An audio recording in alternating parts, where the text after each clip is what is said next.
दोस्तों, माघ मेले में मौनी अमावस्या के दिन जो कुछ भी हुआ अब वो सरकार और प्रशासन पर भारी पड़ता हुआ दिखाई दे रहा है। पहले तो अभिमुक्तेश्वरानंद को नोटिस जारी किया गया और वो शंकराचार्य हैं या नहीं ये साबित करने के लिए कहा गया।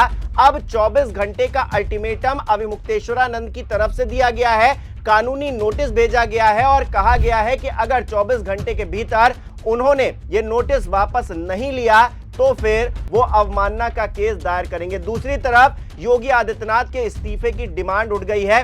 जो संत समाज है वो बेहद खफा है। ऐसे में योगी आदित्यनाथ खामोश हैं, वो कुछ बोल नहीं रहे हैं और ये खामोशी क्या दिखा रही है, इसको लेकर बातचीत करेंगे। नमस्कार, मेरा नाम हिमांशु मिश्रा है, आप देख रहे हैं 4PM न्यूज नेटवर्क। दोस्तों, शंकराचार्य अभिमुक्तेश्वरानंद सरस्वती से टकराकर प्रशासन ने अच्छा नहीं किया। अब सरकार पर बनाई है क्योंकि एक कानूनी नोटिस उल्टा शंकराचार्य की तरफ से भेज दिया गया है। क्या कुछ कहा गया है इसमें, खबर देखिए। शंकराचार्य अभिमुक्तेश्वरानंद का योगी सरकार को कानूनी नोटिस दे दिया अल्टीमेटम। कानूनी नोटिस में अभिमुक्तेश्वरानंद सरस्वती ने आरोप लगाया कि सरकार और अधिकारियों की ओर से उनकी प्रतिष्ठा, सम्मान और गरिमा को ठेस पहुंचाई गई। खबर में अंदर लिखा है, ज्योतिष पीठ के शंकराचार्य स्वामी अभिमुक्तेश्वरानंद सरस्वती ने योगी सरकार को अपने वकील के जरिए एक कानूनी नोटिस भेजा है। इस नोटिस में कहा गया है कि अगर माघ मेला प्रशासन अपना 19 जनवरी का नोटिस 24 घंटे के भीतर वापस नहीं लेता तो उस स्थिति में सरकार और तमाम जिम्मेदार अधिकारियों के खिलाफ अवमानना सहित अन्य कानूनी कार्रवाई की जाएगी।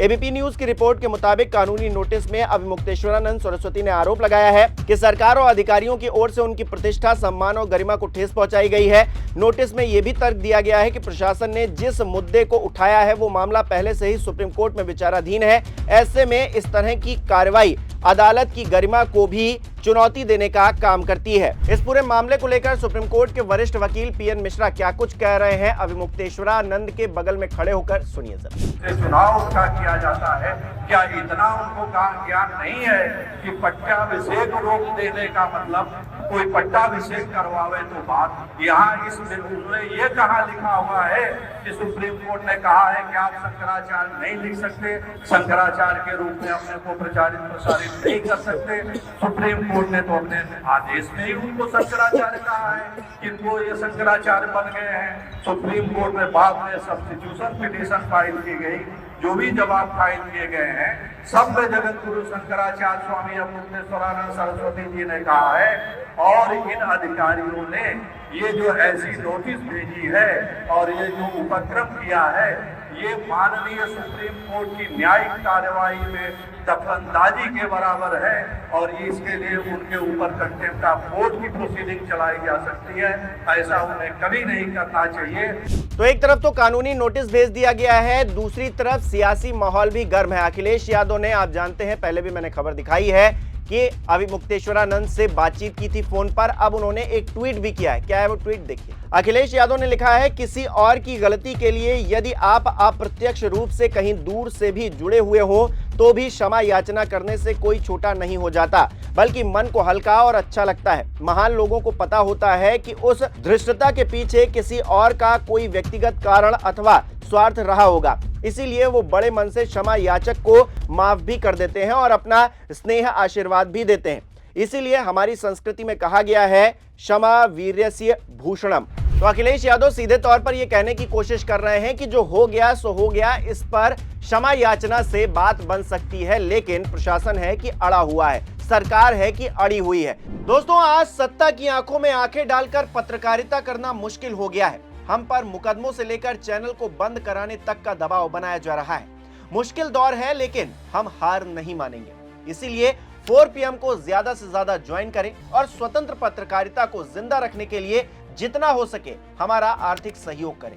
उम्मीद है कि आपके सपोर्ट से ये जंग हम जीत कर रहेंगे। दूसरी तरफ जो संत समाज है उसमें भी आक्रोश देखने को मिल रहा है। संत समाज की तरफ से सीधे तौर पर क्या कहा जा रहा है, दिखाता हूं आपको। भास्कर की एक खबर है, लिखा है, शंकराचार्य के अपमान पर भड़का उत्तराखंड का संत समाज, तीर्थ पुरोहित बोले माफी मांगे योगी सरकार, माघ मेला प्राधिकरण ने नोटिस भेजा है। खबर में अंदर लिखा है, प्रयागराज में शंकराचार्य अभिमुक्तेश्वरानंद सरस्वती के साथ हुई घटना से उत्तराखंड का संत समाज नाराज है। चारधाम तीर्थ पुरोहित महापंचायत अध्यक्ष सुरेश सेमवाल ने कहा है कि माघ मेले के दौरान ज्योतिष पीठ के शंकराचार्य एवं अन्य साधु संतों के साथ पुलिस प्रशासन का व्यवहार अशोभनीय रहा और सनातन धर्म के उच्च पदस्थ धर्माचार्य के साथ साथ ऐसा करना स्वीकार नहीं किया जा सकता। तो संत समाज की तरफ से भी ये रिएक्शंस निकलकर सामने आ रहे हैं, राजनीतिक तौर पर भी रिएक्शन निकलकर सामने आ रहे हैं और अब तो भारतीय जनता पार्टी के भीतर से भी बगावत के सुर फूटने लगे हैं। क्या कह रहे हैं भारतीय जनता पार्टी के पूर्व मंत्री रह चुके सुनील भराला, सुनिए जरा। परम पूज्य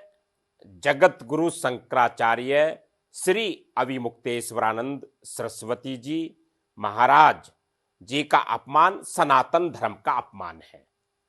कुछ दानव प्रवृत्ति के अधिकारी माघवेला प्रयागराज तीर्थ नगरी में हैं, जिन्होंने जगत गुरु शंकराचार्य जी का रथ रोक करके उनके शिष्यों की चोटी पकड़ करके सनातन धर्म को और हिंदुओं को अपमानित करने का जो काम किया है वो बहुत दंडनीय अपराध किया है ऐसे अधिकारियों ने। मैं मुख्यमंत्री श्री योगी आदित्यनाथ जी से कहना चाहूंगा कि ऐसे अधिकारियों को चिन्हित करके उनको दंडित करने का काम करना चाहिए। इस पूरे मामले में जो दिखाई दे रहा है अंततोगत्वा कहीं ना कहीं शंकराचार्य भारी पड़ते हुए दिखाई दे रहे हैं और योगी आदित्यनाथ भले ही प्रधानमंत्री नरेंद्र मोदी के सामने नहीं झुकते हैं, उनको प्रणाम नहीं करते हैं। बीते रोज तस्वीर भी निकलकर सामने आई जिसको लेकर खूब चर्चा हो रही है, लेकिन उनको यहां पर झुकना पड़ेगा। और जैसा कि अखिलेश यादव कह रहे हैं, माफी मांगने से कोई छोटा नहीं हो जाता है। अगर गलती हुई है तो माफी मांग लेनी चाहिए और इस पूरे मामले का पटाक्षेप करना चाहिए, क्योंकि जितना ये मामला बढ़ेगा, जितना ये मामला तूल पकड़ेगा, सरकार की ही छीछालेदर होगी। और योगी आदित्यनाथ एक खुद भी संत हैं और संत समाज से आने वाला अगर व्यक्ति इतने पदस्थ, इतने बड़े पद पर बैठा हुआ है और उसके रहते हुए इस तरह की घटनाएं हो रही हैं, तो अपने आप में ये शर्मसार कर देने वाली बात है। और योगी आदित्यनाथ इस पूरी परिस्थिति पे खामोश है, अपने आप में ये भी एक बड़ी हैरानी वाली बात है। काशी में तो उन्होंने कह दिया कि एआई जनरेटेड फोटो के जरिए विपक्ष बदनाम करने की कोशिश कर रहा था, लेकिन यहां कौन किसको बदनाम करने की कोशिश कर रहा है, सवाल जरूर खड़ा होता है। और अविमुक्तेश्वरानंद जिस तरह से खुद ही कह रहे हैं कि सीएम योगी आदित्यनाथ मुख्यमंत्री बनने लायक नहीं है, अपने आप में एक आक्रोश, एक परेशानी, एक दर्द साफ तौर से उनकी बातों से झलकता है। सुनिए क्या कह रहे हैं। यही योगी जिसको आप लोग साधु संत कहते हो, हम तो हुमायूं का बेटा अकबर कहते हैं, हम तो औरंगजेब कहते हैं, ये नहीं है हिंदू कहने के लायक। ये मंदिर तोड़ने का समर्थन करने वाला आदमी है। 150 से ज्यादा मंदिर तोड़ दिए गए, एक शब्द नहीं निकला इसके मुंह से, इसलिए कि इसकी मुख्यमंत्री की गद्दी ना चली जाए। मुख्यमंत्री की गद्दी को महत्वपूर्ण समझने वाला पौराणिक मूर्तियों के सामने क्या हिंदू हो सकता है? वो सत्ता लुलूप है, वो हिंदू नहीं है।